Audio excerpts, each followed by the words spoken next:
Que bênção. Paz do Senhor a todos. Amém, queridos? Vamos ler Evangelho de Jesus Cristo, segundo escreveu Mateus.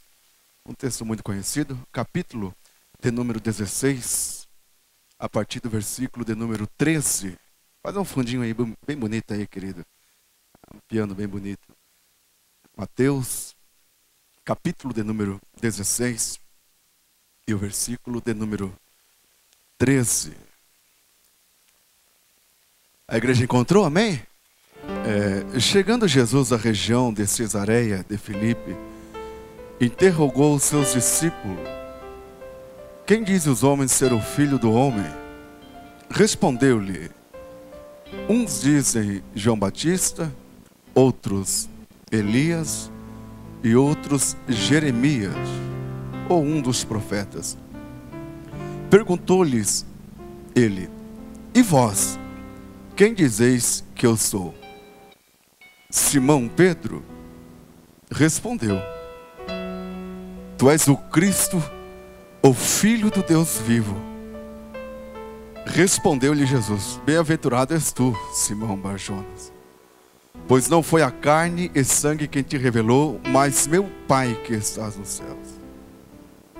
E também eu te digo que tu és Pedro, e sobre essa pedra edificarei a minha igreja, e as portas do inferno não prevalecerão contra ela. E a igreja diz amém. Que benção. Pode tomar assento, por favor.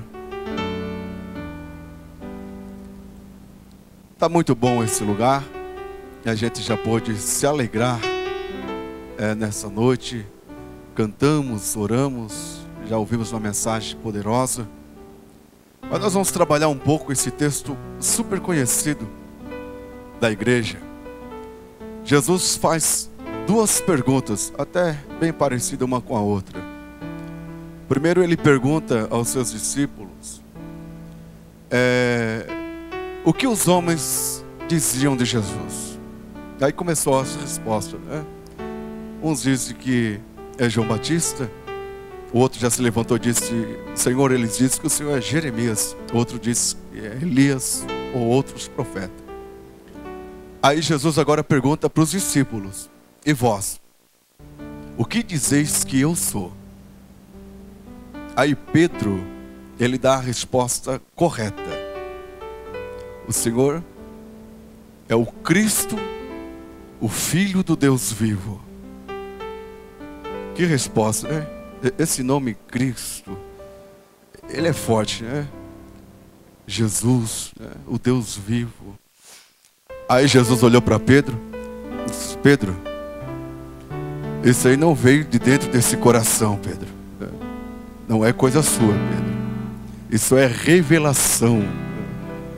Foi Deus que te revelou. Olha só, irmão, parece uma resposta simples, não foi? Você é o Cristo, o Filho de Deus vivo. Está observando como Deus gosta das coisas simples, né? Pedro foi direto. Pedro, ele sempre era direto, né? Você recebeu uma revelação, Pedro. E eu vou te revelar mais alguma coisa. Eu quero dizer para você, Pedro, que tu és Pedro. Se não houver uma boa interpretação aqui, né? Há quem diga que a igreja foi edificada em Pedro. Queridos, Pedro no original, você já sabe, que quer dizer fragmento de pedra, farelo de pedra. Pedro, você é um fragmento de pedra e não dá para edificar nada sobre você. Porque se a igreja fosse edificada em Pedro, com certeza a igreja não atravessaria nem o primeiro século. Mas aí Jesus diz, se volta a ele: mas sobre essa pedra, desde o Gênesis ao Apocalipse, a Bíblia sempre apontou Cristo como sendo a pedra. E Jesus disse: sobre essa pedra eu edificarei a minha igreja. Ele disse: a minha igreja, e as portas do inferno não prevalecerão contra ela. Você pode dizer amém, querido? Aleluia. Eu gosto muito desse texto, porque usa esse nome igreja, né? Que no grego eclésia Quer dizer, os chamados para fora. Nós fomos chamados para fora. Porque nós estávamos dentro do sistema pecaminoso. E a igreja saiu. Por isso que você está aqui nessa noite. Porque agora você é igreja. Você não está mais dentro do sistema do pecado, do mundo. E você está fora do mundo. E você está dentro da igreja. Você é a igreja. Aleluias. Queridos, não tem como eu falar da igreja sem eu não falar do Calvário. Porque a igreja nasceu no Calvário. Jesus deixou toda a sua glória, o seu trono de glória. Em forma de homem, ele veio à terra para formar uma igreja que representasse Deus na terra. A igreja é o único agente de Deus na terra. Nenhuma outra instituição representa Deus a não ser a igreja. É única, singular. E Jesus veio, ele deu a sua vida para que essa igreja fosse formada. Quando ele deu o brado na cruz do Calvário: Pai, em suas mãos eu entrego o meu espírito. E ele diz aquela expressão que tanta gente fala, né? Está consumado. Ali surge a igreja. Ou seja, a minha missão eu cumpri. O livro de Atos dos Apóstolos vai falar sobre a história do primeiro século da igreja. Todo crente deveria saber a história do povo de Israel.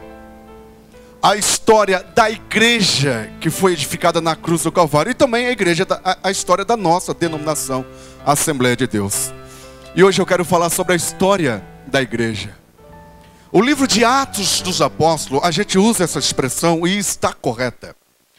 Mas você pode observar a presença muito forte do Espírito Santo de Deus.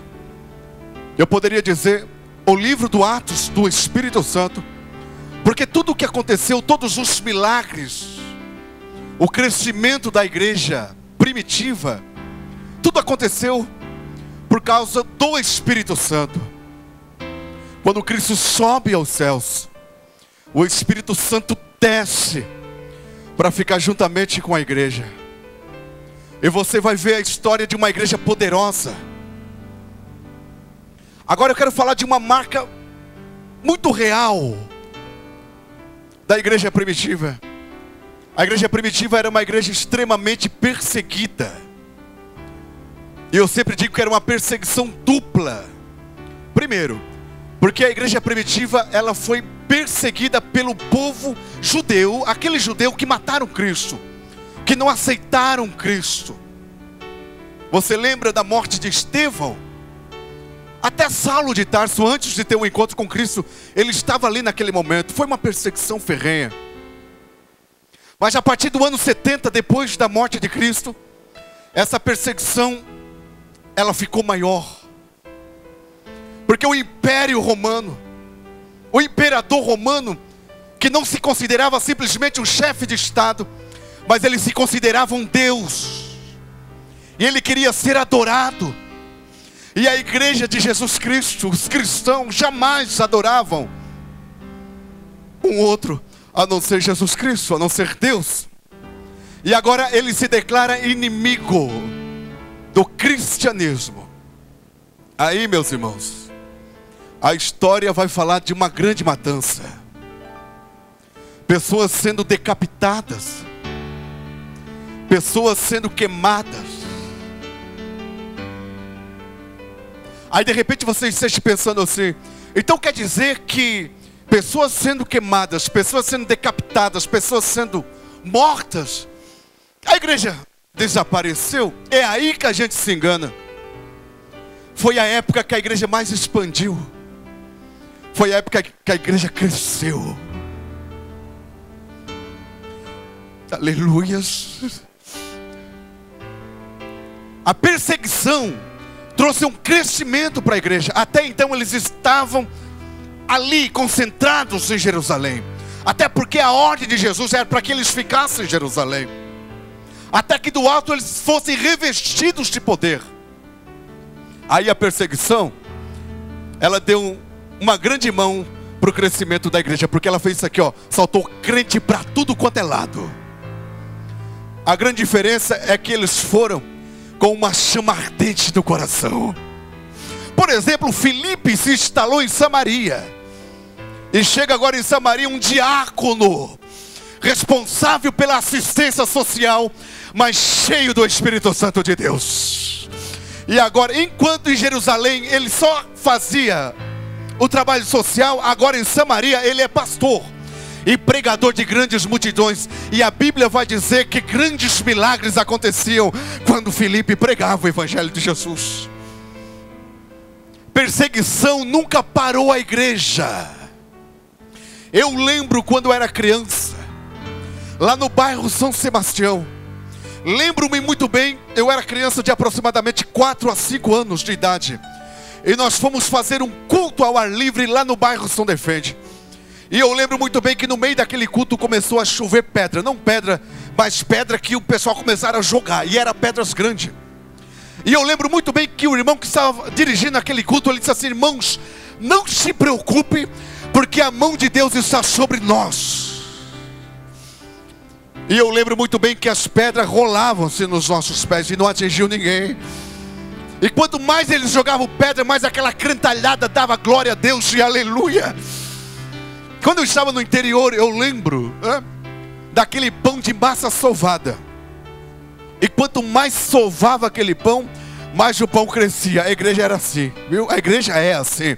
Quanto mais persegue a igreja, quanto mais persegue um crente, meu irmão, mais a igreja crescia, mais a igreja se expandia. Não adiantava, enquanto eles jogavam um crente para ser comido pelos leões no Coliseu, aleluias, matavam um crente ou alguns crentes, mas enquanto eles estavam sendo devorados, a fé daqueles homens era tão grande, que tocava no coração das pessoas que estavam nas arquibancadas, e aquelas pessoas se rendiam a Jesus Cristo. A perseguição trouxe crescimento para a igreja.